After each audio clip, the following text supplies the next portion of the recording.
Bom dia, pessoal. Hoje nós estamos voltando, né, das férias, iniciando nossas aulas via vídeo. E seria interessante, pessoal, é essencial que vocês escrevessem todos os exemplos que tem na aula, tá bom? Anotassem todas as possíveis dúvidas que vocês forem ter para a gente discutir lá no grupo do WhatsApp. Bem, como a gente já havia estudado antes das férias, né? É, Hoje o nosso objetivo é fazer uma breve revisão dos assuntos que nós já estudamos. O primeiro tópico que nós vimos no início do ano foi o conjunto dos números racionais, então eu acho interessante a gente fazer um feedback do que a gente viu até então, certo? O número racional, né, é todo número que é razão ou divisão entre dois números inteiros, né? Com o denominador, se tiver em forma de fração, o denominador é o número que está embaixo na fração, né? Ele sempre tem que ser diferente de zero, que ele representa o divisor da divisão, tá? Nesse diagrama, aí no slide, a gente pode ver que o conjunto dos números racionais, representado pela letra Q, né, por causa da palavra quociente, ele engloba não apenas os números naturais, representados pela letra N, o conjuntinho em azul, como também o conjunto dos números inteiros, né, que é um conjunto onde os naturais estão inseridos. E o conjunto dos racionais, ele engloba um conjunto maior do que os inteiros, certo? Porque além de nós termos os números negativos, o zero e os números positivos, nós também temos os números fracionários e decimais, né? Positivo e negativo. Todo número racional, ele pode ser representado tanto na sua forma de fração como na sua forma decimal, certo? Por exemplo, 0,3 é igual a 3 décimos. Lembrando daquela regra importante que eu havia ensinado para vocês, se o número só tem um algarismo à direita da vírgula, certo? Depois da vírgula, então o denominador é 10. E o número que fica em cima na fração é o número todo sem a vírgula, certo? Então, 0,3 é 3 décimos, porque o 10 fica no denominador, pelo fato de termos apenas o 3 após a vírgula, e em cima fica 3 porque é o número todo, o número decimal todo sem a vírgula, 0,3 sem a vírgula é 3. Nós temos 3 décimos.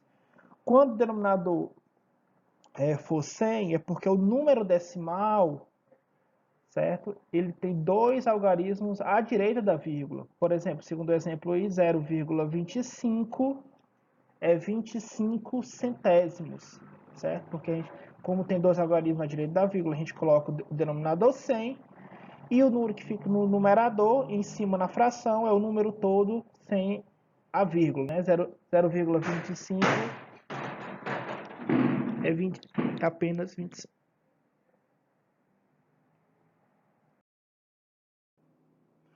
O mesmo caso vale para o menos 0,75, né? Que é menos 75 centésimos, que dividindo, assim como 25 centésimos, menos 75 centésimos é uma fração redutível. Então, a gente pode dividir tanto 75 como 100 por 25. 75 dividido por 25 é 3, repete o sinal de menos do 75, e 100 dividido por 25 é 4, então nós temos menos 3 quartos.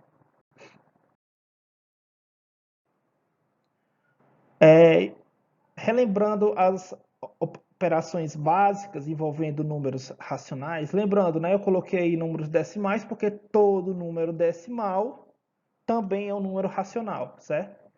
Então, eu acho interessante revisar esse assunto que vocês viram lá no sexto ano.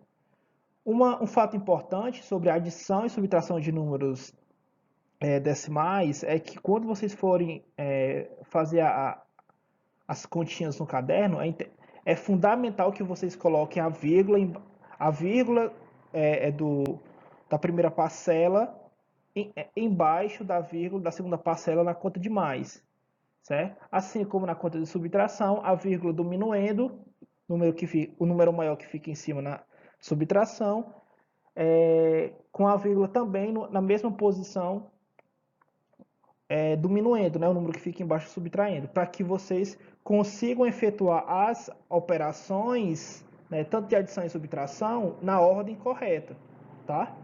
E isso é importante porque a adição e subtração de números decimais vocês utilizam muito no dia a dia de vocês.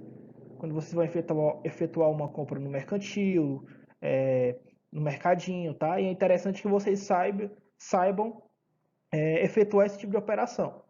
Obviamente, vocês têm, muitos de vocês usam o aparelho celular, mas é interessante que vocês também aprendam a fazer o algoritmo para que vocês possam ter outras possibilidades de efetuar o cálculo, tá? Então, no primeiro exemplo, a gente tem 50,35 mais 16,90. Na adição, você só soma, os algarismos estão na mesma ordem, então 5 mais 0, 5. 3 mais 9 é igual a 12, então a gente coloca o 2 do 12 no décimo e leva 1 para a unidade. 1 mais 0 dá 1, 1 mais 6, 7. E 5 mais 1 dá 6 na dezena. Então a resposta é 67,25. Na subtração, nós temos 50,35 menos 16,90. Nós temos nessa situação uma subtração com reserva, certo? Para quem não sabe, para quem não lembra o que é uma subtração com reserva, é quando nós temos ordens em que o número que está em cima é menor do que o número que está embaixo, ou seja, o número o algarismo na ordem do minuendo ele é menor do que o algarismo da mesma ordem do subtraendo, tá? Então,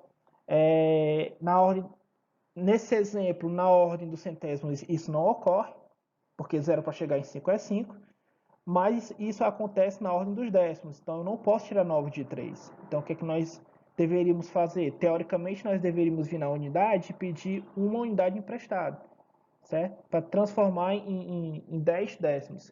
Mas como a unidade é 0, então nós devemos vir aqui na dezena, em cima, né, no minuendo, pede um emprestado do 5, fica 4. Essa uma dezena que nós pegamos, nós vamos transformar em 10 unidades, ok? E dessas 10 unidades, nós vamos tirar uma unidade para transformar em 10 décimos. Então, 10 mais 3 que tinha antes fica 13. Agora a gente pode fazer essa comparação nos décimos, né? 9 para chegar em 3 é 4. Se nós observarmos agora tanto a ordem das unidades como da dezena, a gente vai ver que a subtração é sem reserva. 6 para chegar em 9 é 3 e 1 para chegar em 4 é 3. Então, 50,35 menos 16,90 é 33,45. Na multiplicação de números decimais, o importante, né, é que você se lembre de uma seguinte observação que eu fiz em sala, certo? Vocês vão operacionar a conta de vezes como se estivesse multiplicando números sem vírgula, números naturais, certo? O processo de multiplicação é a mesma. Por exemplo, 3,2 vezes 2,1, você vai multiplicar primeiro o algarismo 1 do segundo fator, né, que representa nesse caso os décimos, multiplico 1 tanto pelo 2 como pelo 3 do primeiro fator, 1 vezes 2 dá 2, 1 vezes 3 dá 3. O primeiro resultado da multiplicação fica 32. Depois você vai multiplicar o algarismo 2 do segundo fator, que está embaixo, do 2,1, tanto pelo 2 que está em cima como pelo 3. 2 vezes 2 dá 4. A gente vai colocar esse 4 embaixo do 3, porque como a gente está multiplicando o 2, certo? A gente tem que iniciar o resultado embaixo dele. E 2 vezes 3 dá 6. Tá? Se nós somarmos, fazemos a soma das duas multiplicações, a gente tem 2, 3 mais 4, 7 e baixo 6. Ok, professor. Agora, como é que onde a gente deve colocar a vírgula? A gente vai olhar lá para os fatores da multiplicação. O 3,2 tem um algarismo à direita da vírgula. O 2,1 tem um algarismo à direita da vírgula. Isso quer dizer que no resultado nós vamos ter 2 algarismos depois da vírgula. Então, o resultado vai ficar 6,72. A vírgula vai ficar entre entre o algarismo 6 e o algarismo 7. Tá? Essa mesma ideia a gente utiliza por dois outros exemplos, né? Por 0,8 vezes 5,12 e por 3,11 vezes 1,75. Uma outra possibilidade da gente multiplicar números racionais por exemplo, aqui na terceira linha nós temos 0,42 vezes 1,2. Nós podemos pegar cada um desses fatores, né, tanto 0,42 como 1,2, e transformá-los e utilizar a sua representação fracionária. Por exemplo, 0,42, como tem dois algarismos à direita da vírgula, denominador 100, né? E o número que fica em seu numerador é o número todo sem a vírgula. Então, nós temos 42 centésimos. 42 e 100 são ambos divisíveis por 2, porque esses dois números são pares. Então, 42 dividido por 2 dá 21, 100 dividido por 2 dá 50. Então, a fração de 0,42 é 21/50. Da mesma forma, 1,2 é igual a 12 décimos, que simplificando, dividindo o numerador e o denominador por 2, a gente obtém 6 quintos. Então, multiplicar 6,42 por 1,2 é a mesma coisa de você multiplicar 21/50 por 6 quintos. Numa multiplicação entre duas frações, lembrando, né, conteúdo de sexto e sétimo ano, a gente multiplica número de cima por número de cima, numerador por numerador, e número de baixo por número de baixo, denominador por denominador. 21 vezes 6 dá 126, 50 vezes 5 dá 250, certo? 126 e 250 são ambos divisíveis por 2, então 126 dividido por 2 dá 63, e 250 dividido por 2 dá 125. Embora o resultado aqui, pessoal, esteja em forma decimal, né? Se nós dividirmos 63 por 125 vai dar 0,504, mas 63 sobre 125 avos seria uma possibilidade de resposta, tá? Quando a gente está falando de multiplicação de números racionais, uma possibilidade de resposta também é na forma fracionária. Na divisão de números decimais, uma dica importante é você, por exemplo, quando estiver dividindo dois números na representação decimal, 3,6 dividido por 0,4, por exemplo, né, nesse primeiro exemplo, como cada um dos números, né, tanto o dividendo, que é o 3,6, como o divisor, que é o 0,4, eles possuem um algarismo à direita da vírgula, então a gente pode multiplicar o numerador e o denominador por 10, certo? Se ambos os números tivessem dois algarismos à direita da vírgula, a gente multiplicaria por 100. Se tivesse 3, multiplicaríamos por 1000, certo? Depende muito da quantidade de números, de algarismo, perdão, que nós temos à direita da vírgula no dividendo, tá? Então, se a gente, por exemplo, multiplicar 3,6 por 10, a gente tem 36. A gente desloca a vírgula uma casa para a direita. 0, vezes 10, a gente obtém 4. Então, 3,6 dividido por 0,4 é 9. Tá? No segundo exemplo, a gente multiplicou tanto o 0,35 como o 7 por 100, porque o 0,35 tem dois algarismos à direita da vírgula. Tá?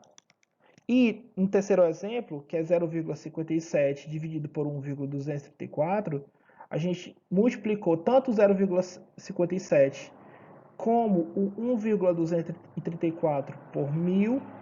Por quê? Porque o 1,234 tem 3 algarismos à direita da vírgula, tá?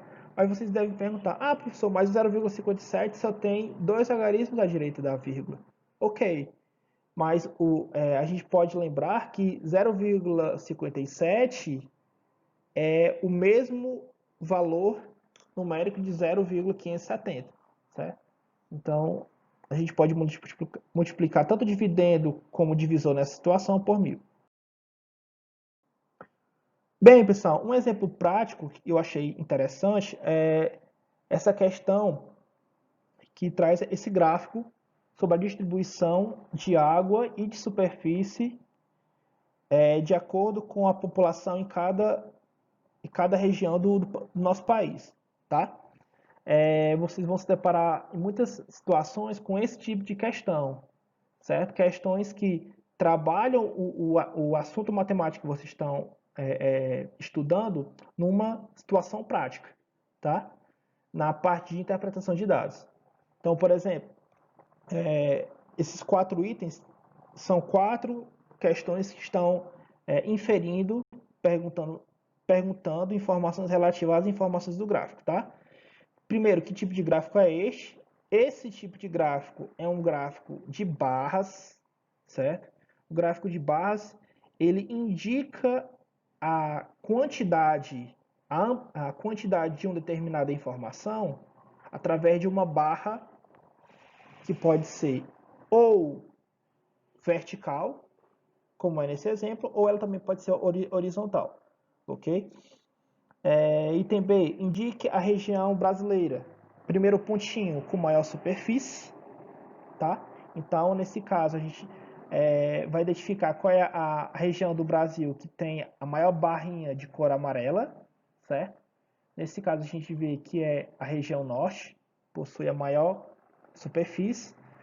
Segundo pontinho, com mais recursos hídricos, nós vemos que também é a região norte, né? Recursos hídricos é a barrinha que representa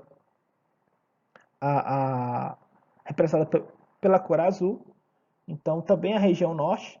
E o terceiro pontinho é qual é a região brasileira que tem a segunda menor concentração de população, né? Na verdade, a gente quer saber qual é a região do Brasil que tem a segunda menor concentração de pessoas, certo? Então, a população, como é representada pela barrinha cinza, a gente vê que a região Nordeste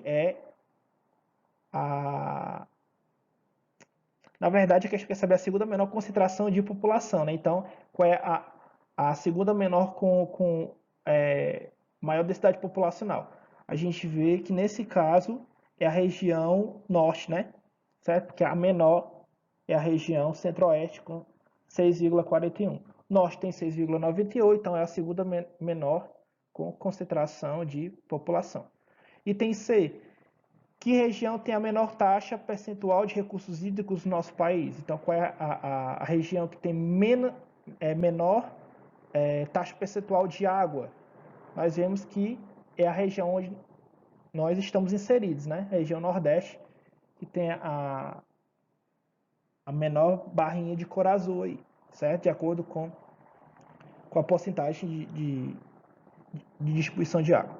E no item D, em qual região a maior concentração de população? Então a questão quer saber qual é a região onde a barrinha cinza tem maior amplitude, tem maior tamanho, né? Nós vemos que é a região sudeste, com 42,65%, tá? Bem, pessoal, para encerrar, eu vou deixar 2 questões para vocês, tá bom? Para a gente discutir lá no grupo. Essa, a primeira questão, da página 30, vocês vão escrever a representação decimal de cada uma das frações. Como questão desafio, vocês vão comparar os números racionais em cada item, usando o sinal de maior que, de menor que e igualdade.